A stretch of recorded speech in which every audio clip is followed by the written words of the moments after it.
नमस्कार मित्रांनो, मी गणेश मानकर. इग्नाइट अकॅडमीच्या या प्लॅटफॉर्मवर मी तुम्हा सर्वांचे स्वागत करतो. तुम्ही जर मुंबई उच्च न्यायालयाचा फॉर्म भरत असाल क्लर्कसाठी किंवा कोणत्याही पदासाठी, तर विद्यार्थ्यांचा एक बेसिक प्रश्न आहे, सर माझ्याकडे सध्या संगणक अर्हता नाही आहे, मी फॉर्म भरू शकतो का?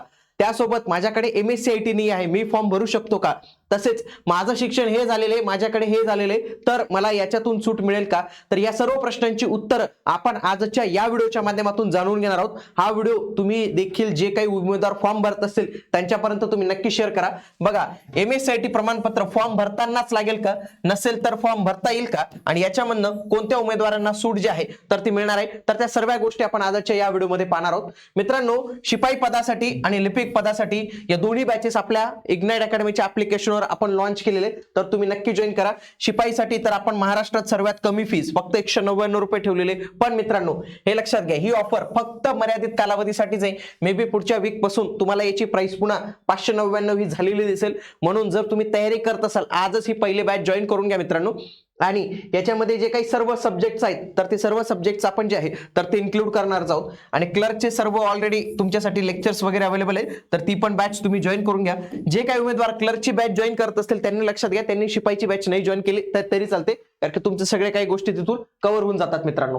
आता बघा, जर तुम्ही जाहिरातीमध्ये पाहिलं तर जाहिरातीमध्ये पात्रता काय दिलेली आहे क्लर्कसाठीची, लक्षात घ्या. काय सांगितले की युनिव्हर्सिटीची डिग्री पाहिजे आणि म्हणजे कोणत्याही शाखेची डिग्री पाहिजे. सोबत काय सांगितलेले की तुमच्याजवळ टायपिंग प्रमाणपत्र असलं पाहिजे. आता याच्यामध्ये त्यांनी 40चं टायपिंग प्रमाणपत्र सांगितलेलं आहे. सोबत त्यांनी असं सांगितलेलं आहे की ज्या उमेदवारांचं computer typing basic course GCC TBC झालं असेल तर त्यांना संगणक प्रमाणपत्रापासून एक्झम्प्ट करण्यात आले. बघा, एक्झम्प्टेड फ्रॉम, त्यांचं असं म्हणणं आहे की 16/7/2018चा जो शासनाचा GR आहे त्याच्यानुसार ज्या उमेदवारांचं GCC TBC झालं असेल त्यांना मात्र संगणक अर्हता प्रमाणपत्र लागणार नाही, हे लक्षात घ्या तुम्ही. परंतु ज्यांचं फक्त मॅन्युअल टायपिंग झालेलं आहे, लक्षात घ्या, त्यांना मात्र संगणक अर्हता प्रमाणपत्र या जाहिरातीनुसार कंपल्सरी करण्यात आलेलं आहे, हे तुम्ही लक्षात घ्या.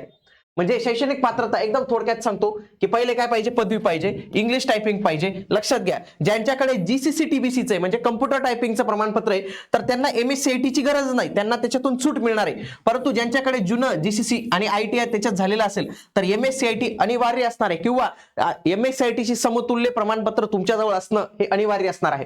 बघा, GR जो शासनाचा आहे 19 मार्च 2003चा, तो तर असं सांगतो की जे काही उमेदवार नव्याने निवड होतील तर त्यांना 2 वर्ष सूट देण्यात येईल. पहिलं 2 वर्ष सूट देण्यात येईल, म्हणजे त्यांच्याजवळ MSc नसेल तरी त्यांना फॉर्म भरता येईल. परंतु जर तुम्ही या वेबसाईटवर जाऊन पाहिलं, क्लर्कच्या फॉर्म भरून पाहिला, समजा मी इथं इंग्लिश टायपिंग घेतलं, GCC केलं, फॉर्म भरून पाहिला आणि कम्प्युटर टायपिंग, बघा इथं काय म्हटलंय, कम्प्युटरचं प्रमाणपत्र, मी इथं नाही म्हटलं तर मला डायरेक्ट सांगतं की कम्प्युटर क्वालिफिकेशन इज मस्ट. म्हणजे काय की कम्प्युटरचे प्रमाणपत्र अनिवार्य करून दिलेलं इथं, म्हणजे कम्प्युटरचं प्रमाणपत्र तुमच्याजवळ नसेल तर तुम्ही फॉर्म भरू शकत नाही, असं या वेबसाईटवरून आपल्याला दिसतं आहे. आलं लक्षात तुम्हाला?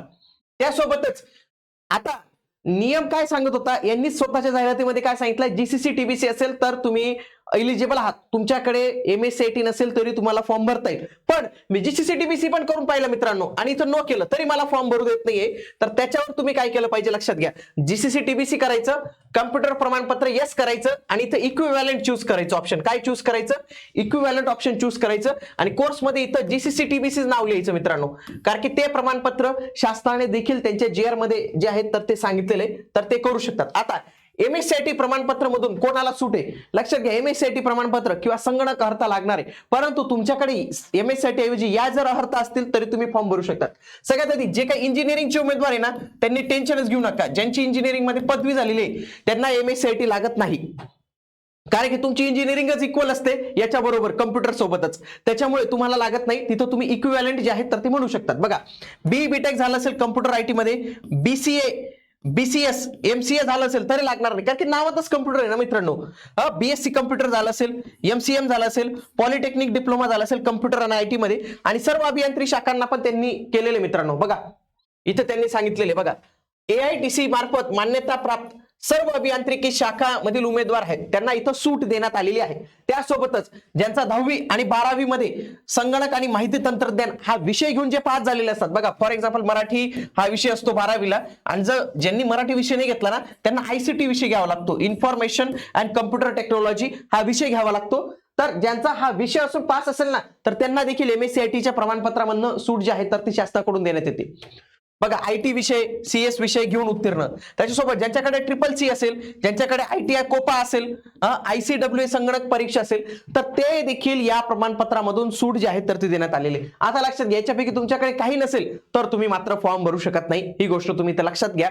नियम सांगतो 2 वर्षाचा, पण इथं त्यांनी काय केलेलं आहे मित्रांनो, इथं डायरेक्ट सुरुवातीलाच फॉर्म भरताना कंपल्सरी केलेले. आणि क्लर्कचा जो तुम्ही सिलेबस पाहिला, कम्प्युटरवर 10 प्रश्न आहेत. म्हणजे त्यांचं काय म्हणणं आहे की आम्हाला जो माणूस पाहिजे ना, तर त्याला पहिल्या दिवसापासूनच कम्प्युटर आला पाहिजे, असं त्यांचं पूर्णपणे मत आहे हायकोर्टाचं. लक्षात घ्या. म्हणून ज्यांच्याकडे MSCIT नाही, लक्षात घ्या, MSCIT नाही ते फॉर्म भरू शकत नाही.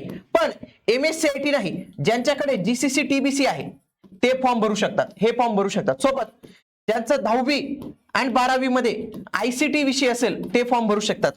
सर्व इंजिनिअरिंग वाले उमेदवार फॉर्म भरू शकतात. जरी त्यांच्याकडे MSCIT नसेल तरी ते फॉर्म भरू शकतात या नियमानुसार. लक्षात घ्या. आणखी तुमच्या मनात काही डाऊट असेल तर आपलं डेली 1 वाजता, लक्षात घ्या, आपलं सेशन असतं मित्रांनो, प्रश्न तुमचे उत्तर माझे. त्याच्यामध्ये तुम्ही तुमची डिग्री सांगा, मी तुम्हाला सांगतो तुमची डिग्री एलिजिबल आहे का नाही आहे. 1 वाजता दुपारी तुम्ही जे आहेत तर ते मला भेटा आणि तुमचे डायरेक्टली प्रश्न विचारू शकतात. आता हे झालं आपलं नॉर्मल. पण काही विद्यार्थ्यांनी फॉर्म भरला गेला, त्यांचं सगळं क्लिअर आहे, त्यांनी अभ्यासाला सुरुवात केली. अशा उमेदवारांना अभ्यासाची पण सिरीज आपल्या चॅनलवर सुरू झालेली. बघा, अंकगणित किरण सर या आपल्याला डेली तुम्हाला काही ना काही नवीन टॉपिक घेऊन येत आहेत. विजय शेळके सर मराठीची, त्यांनी जसे प्रश्न येतात कोर्टात तसेच प्रश्न घेऊन आलेले आणि ते तुम्हाला डिटेल मध्ये खूप चांगल्या पद्धतीने एक्सप्लेन करतायत. तर त्यांचे हे सेशन बघा.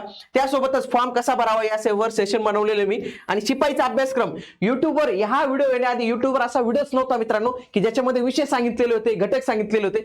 तर हा युट्यूबवरील नंबर 1 व्हिडिओ आहे की ज्याच्यामध्ये शिपाई पदाचं एकदम डिटेल मध्ये अनालिसिस जे आहे तर ते केलेले. शिपाई पदासाठी फॉर्म भरत असाल तर पहिले हा व्हिडिओ तुम्हाला पाहावाच लागणार मित्रांनो. तर या सगळ्या काही गोष्टी आहेत. आणि शिपाई आणि लिपिक या दोन्ही पदांसाठीच्या ज्या बॅचेस आहेत तर ते आजच तुम्ही जॉईन करून घ्या. येणाऱ्या कालावधीत त्यांची प्राइसेस वाढणार आहेत. आणि मित्रांनो, या बॅचेस जर तुम्ही कंप्लीट केल्या ना तर तुम्हाला हायकोर्ट भरतीमध्ये नक्कीच चांगलं यश आणि नक्कीच चांगले गुण जे आहे तर ते मिळतील. कारण की यशाची हमी म्हणजेच इग्नाइट अकॅडमी. धन्यवाद.